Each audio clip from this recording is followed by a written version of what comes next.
يا لطيفا بالعباد. Bismillahirrahmanirrahim. Assalamualaikum warahmatullahi wabarakatuh. Sahabat Jari Berkah Guru, semoga kita semua selalu dalam lindungan Allah Subhanahu wa Ta'ala.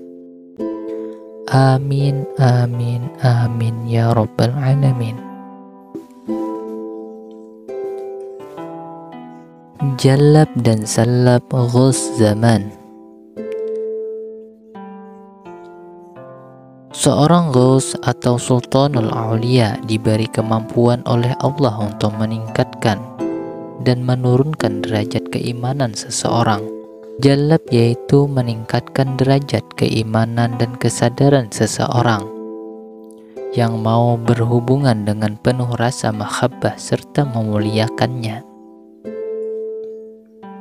Sedangkan salab itu mencabut menurunkan derajat keimanan dan kesadaran seseorang apabila berani menentang atau memandangnya dengan perasaan yang tidak suka, apalagi memandang dengan remeh. Pada zaman Syekh Abdul Qadir Al-Jailani radhiyallahu anhu, ada seseorang waliullah yang memiliki karamah tinggi. Bahkan ia dapat berjalan atau terbang di angkasa. Dan pada suatu hari ia berkeinginan untuk mengelilingi kota Baghdad melalui angkasa. Sang wali segera terbang mengelilingi kota tersebut, sehingga tidak sedikit orang yang melihat kehebatannya. Mereka sangat kagum dan menaruh hormat kepadanya. Tetapi sangat disayangkan, dalam hati sang wali muncullah rasa takabur dengan berbisik bahwa dialah manusia yang paling tinggi karamahnya.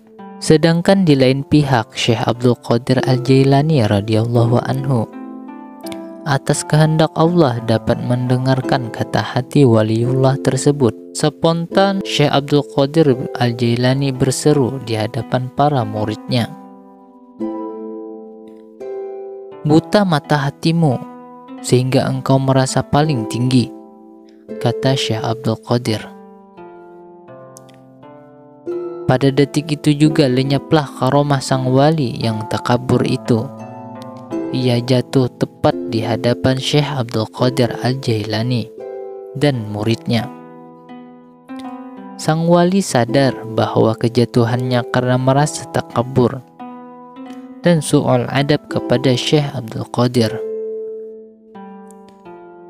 sehingga tidak ada jalan lain. Sang wali segera mengakui segala kesalahannya dan meminta ampun kepada Syekh Abdul Qadir Al-Jailani radhiyallahu anhu.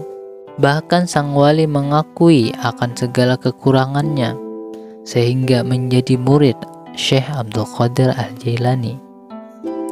Dikutip dari kitab Lujain Ad-Dani. Demikian pula pada masa Al-Ghaus fi zamanihi Syekh Zakaria Al-Ansari radhiyallahu anhu. Imam Muhammad Al-Juwaini adalah seorang guru besar yang buta matanya. Ia mengajar di sekolah tinggi Al-Azhar Kairo, Mesir.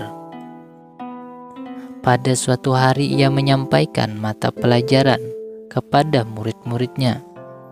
Ia sempat mengatakan bahwa waliullah dan Ghaus serta karamahnya itu tidak ada, dan semua itu hanyalah bualan kaum sufi saja. Keterangan sang guru membuat Ibnu Hajar Al-Haytami, seorang murid yang termuda, membantahnya. "Tuan telah mengingkari keberadaan waliullah. Beranikah Anda saya ajak menghadap seorang ulama yang menguasai serta memahami ilmu tersebut serta diskusi secara ilmiah?" Al-Juwaini menjawab, "Aku siap dan berani." Beberapa saat kemudian mereka menghadap Syekh Zakaria Al-Ansari. Al-Juwaini, "Tuan, doakanlah agar mata saya sehat kembali." Syekh Zakaria menjawab, "Amin, amin, amin." Muridnya Al-Haytami berkata, "Tuan, apakah waliullah atau wali autad atau wali kutub Al-Ghaus itu benar-benar ada?" Maka Syekh Zakaria Al-Ansari menjawab, "Ada." Al-Haytami berkata lagi, "Seandainya ada, maka bagaimana dengan orang yang mengingkarinya, Tuan?" Syekh Zakaria menjawab, "Siapakah orangnya?" Al-Haytami menjawab, "Dialah Al-Juwaini." Syekh Zakaria berkata, "Oh, kau." Syekh Muhammad. Syekh Zakaria mengulangi ucapannya hingga 3 kali. Badan Al-Juwaini tiba-tiba gemetar.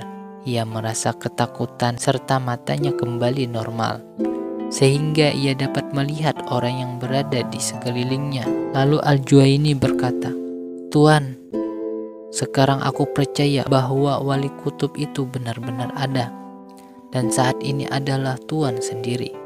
Dikutip dari kitab Syawahidul Haq. Dan pada masa Al-Ghaus fi zamanihi, Syekh Syaiban Ar-Ra'i radhiyallahu anhu wafat 197 Hijriah. Beliau adalah seorang ghaus yang buta huruf. Ketika itu Imam Hambali meragukan kebesaran rohani dan kewalian Syekh Syaiban radhiyallahu anhu. Hal itu ia sampaikan kepada Imam Syafi'i bahwa ia ingin menguji ketinggian ilmunya. Imam Syafi'i tidak setuju, bahkan sempat melarangnya. Namun kemauan Imam Hambali sangat keras dan ia tetap melaksanakan niatnya untuk bertemu dengan Syekh. Setelah melakukan diskusi, Imam Hambali jadi tercengang dan kagum.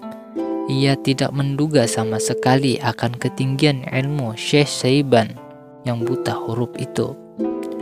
Imam Hambali jadi malu kepada Allah Subhanahu wa Ta'ala sampai ia jatuh pingsan di hadapan sang syekh. Beberapa saat setelah sadar dari pingsannya, Imam Hambali mengakui kebesaran rohani Syekh Syaiban radhiyallahu anhu. Dikutip dari kitab Risalah Al-Qushairiyah. Ya latifan bil ibad